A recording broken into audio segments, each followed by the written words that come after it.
If you've already subscribed, please click the bell button for instant notifications of any new videos.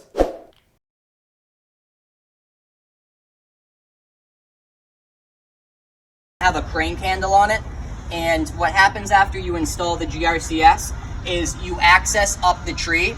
In order to access up the tree, what you need to do is you have a throw line, which is like a sandbag connected to like floss, a very light material. You use that sandbag so you can throw it over a union that you've inspected and you know it's a strong union. Now, once that sandbag makes it over the union, you put your climbing line rated at 7,000 pounds, which is a little bit less than me. Okay, fine. It's a lot heavier than I like me. his personality. So your rope goes way up and over there, and then you can tie it off to the tree. So after that, you can have access to the tree. Once you make access to up the top of the tree, you want to set up a rigging block. The blocks we use, they can withstand over 10,000 pounds. They're incredibly strong. And they have a pulley on it, so there's no friction. Once you have the block set, you ask for a rope. A groundsman applies your rope. You get the rope up the tree, you apply it to the block. Now from the block, it goes all the way down to the GRCS, which is like a stationary crane. So now that you have a block set on a strong union, you can attach that block to a branch towards either tip end, mid tie, or butt tie, depending on what you want to have happen. A professional arborist or tree surgeon, what happens is when they make that cut, it shouldn't need to move.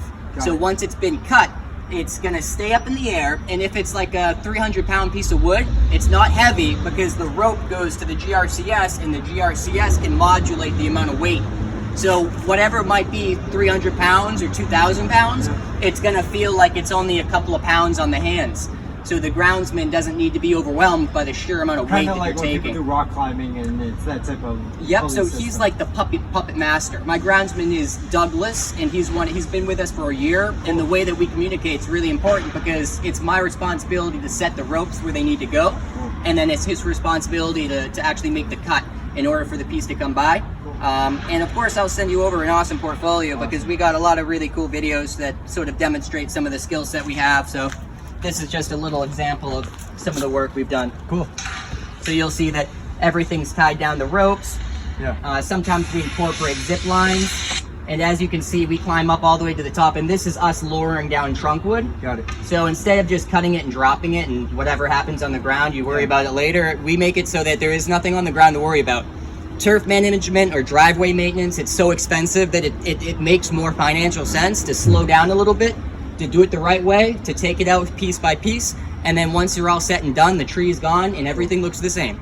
So just so you know, we have our own YouTube channel for our property management. A lot of our vendors we work with, we're going to refer business over to them. But when we make a referral over to a lot of our clients, we send them the video of us working together on a project. So this is Jared with Green Ocean Property Management. I have Alex from Essential Tree Services here. We're looking at this tree to cut down at one of our commercial buildings, and he's explaining the process of how he'll cut this down without heavy, expensive machinery, and to be able to do it in a safer, more quiet manner.